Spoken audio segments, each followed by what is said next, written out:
의원님 반갑습니다. 안녕하세요.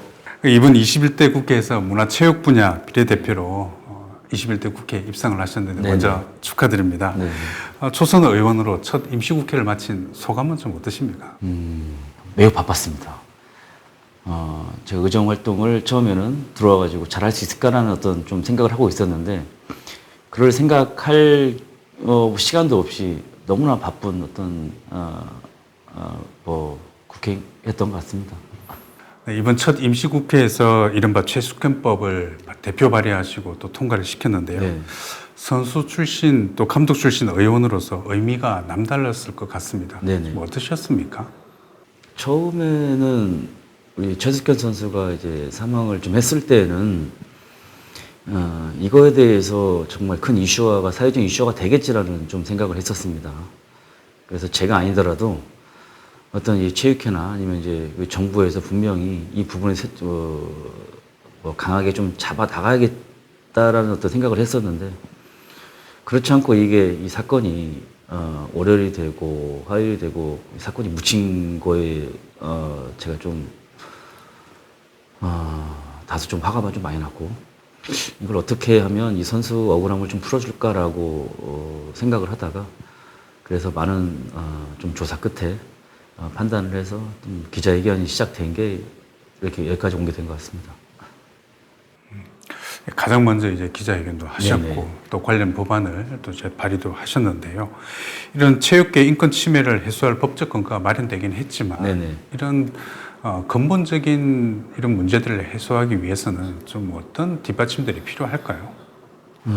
이거 좀 다시 좀 언급하기 좀 어떻게 보면 좀 싫은데, 예전에 이제 평창 동계올림픽 끝나고 이제 쇼트트랙 이제 모 선수에 대해서도 어떤 큰 심각성이 좀 있었는데, 이게 다시 이슈화가 되지 않고 사그라들면서 다시 관심도가 좀 떨어졌거든요. 저는 이게 전반적으로 물론 폭행한 감독들, 선수들 물론 다 잘못이 있지만 어떤 전체적으로 보게 된다면 사회적인 관심도가 좀 떨어지지 않을까 생각합니다. 정부도 마찬가지인 것 같아요. 어떤 사건이 일어났고 한 이슈가 됐으면 그걸 끝까지 좀 관심 있게 지켜보고 그걸 해결하는 데 있어서 좀 집중을 했으면 하는 마음입니다. 그래서 좀 어떤 전체적으로 이제 관심도가 좀 떨어진 게 이 사건의 최대 화근이 되지 않나 생각합니다. 국민체육진흥법 개정안 네네. 이런 이제 발의도 하셨는데요. 네. 이 법안의 핵심 골자는 뭔가요? 좀 신속 처리 부분입니다. 제가 이번에 전적으로 이제 사건을 살펴보다 보니까 가장 문제점이, 최숙현 선수하고 최숙현 선수 아버님이 2월 달에 최초 신고가 됐습니다.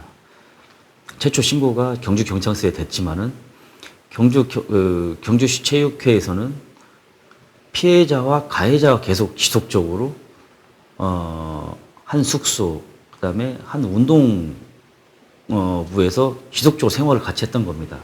그렇다면 피해자가 얼마나 그 기간 동안 고통 속에 있었을까라는 생각을 했었거든요. 그래서 이 법안의 어떤 핵심은 신속 처리. 어떤 거냐면 이 신고를 했을 때 이 가해자와 피해자의 어떤 격리된 지역에서 할 수 있게끔 조치를 해놓는 게 이번 법안의 어떤 중점이라고 생각하면 됩니다.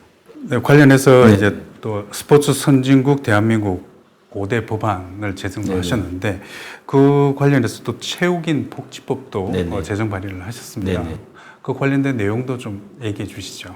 그 체육인 이제 그 복지 법안 중에 이제 가장 큰 핵심이, 어떻게 보면 체육인 선수들이 이제 초등학교 때부터 대학까지 이제 진학 관련이나 은퇴하고 나서 그 선수들이 질적인 삶에 있어서 정말 안 되는 부분이 여러 가지가 있거든요. 그 선수들은 10년 또 많게는 20년 동안 한 종목에서 보람된 일을 하고, 또는 이제 정말 그 일에 대해서 어떻게 보면 평생을 좀 싸워왔는데, 은퇴하고 나서 실질적으로 보면 그들에 대한 어떤 혜택이라기 보다는 그들에 대한 어떤 보장된 삶이 많이 떨어진 부분이 있습니다. 그래서 이번에 좀 체육인 복지 법안을 통해 가지고 그들이 은퇴하고 나서의 어떤 진로나 삶에 대해서 어떻게 좀 진행될 건지를 그래서 제가 볼 때는 체육인 복지 법안에 그런 중점을 좀 뒀습니다. 비례대표로 21대 네네. 국회에 국회의원으로 출마를 하실 때 네네. 포부와 각오가 또 남달랐을 것 같습니다. 네네. 21대 국회에서 목표와 계획이 있으시다면 네네. 어떤 게 있을까요? 최의견으로서 이제 국회의원을 봤을 때는 조금 진정성이 좀 떨어지지 않나라는 좀 생각을 좀 했었고요. 그 전에는. 그래서 저는 21대 국회에 들어와서 이제 좀 하고 싶었던 일이나 포부는 현장의 소리를 좀 듣는 게 일단 첫 번째 목표입니다. 이 정책이나 법안을 발의를 할 때는 좀 더 이 국회의원의 한 사람의 생각보다는 그 능력보다는 또 현장의 소리를 듣고 그걸 적용을 하고 반영을 해서 모든 정책이 좀 이루어졌으면 좀 좋겠고, 그다음에 두 번째는 아직도 제가 볼 때는 최석현 선수를 이 사건을 끝나고 나서도 보면 사회 전반적으로 이제 이 사각지대에 놓여 있는 약자들이 굉장히 많습니다.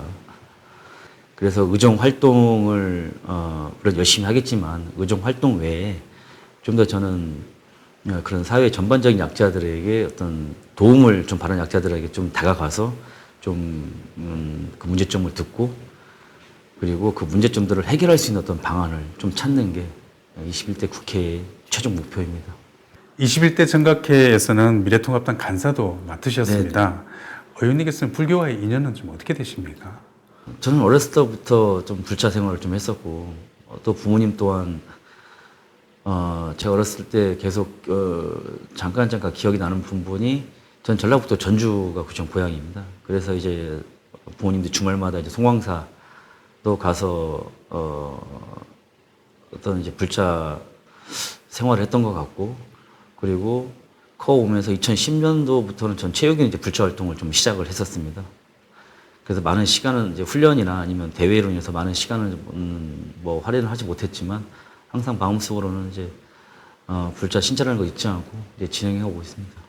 그게 굉장히 어떤 지도자 생활이나 선수 생활에 어떤 큰 도움이 됐던 것 같습니다. 여러분들의 그런 기대감에 비추어서 네네. 앞으로 의정 활동에 다짐이 있으시다면 마지막으로 정리 좀 부탁드리겠습니다. 저는 좀 이제 체육인들이나 이제 불자 신도분들한테 좀 해주고 싶은 말은 좀 기다려줬으면 좀 좋겠습니다. 저도 예전에 감독이었을 때, 그러니까 국회의원이 되기 이전에 이제 국회의원을 봤을 때 우리 선배님들이 국회의원이 됐는데 왜 빨리 체육인들의 복지나 체육인들이 원하는 것을 하지 못할까라는 그런 생각을 많이 했었습니다. 근데 와서 보니까 이게 단순히 내가 어떤 생각을 하고 어떤 일을 했을 때 바로 이제 이게 실행이 되는 부분은 없습니다. 명확하게 천천히 좀 계획을 세우고 좋은 이제 법안이나 좋은 정책을 세우기까지 좀 기다려주면 이제 체육인이 이제 국회의원이 됐을 때 어떤 잘한다 소리보다는 못한다는 소리를 좀 듣지 않게끔 하는 게 좀 목표이고, 그리고 좀 더 한 번 더 다시 얘기하지만 좀 차분하게 기다려 주신다면 결코 실망시켜드리지 않는 의원이 좀 되도록 노력하겠습니다. 오늘 인터뷰는 여기까지 하도록 네, 하겠습니다. 알겠습니다. 오늘 말씀 감사드립니다. 네, 고맙습니다.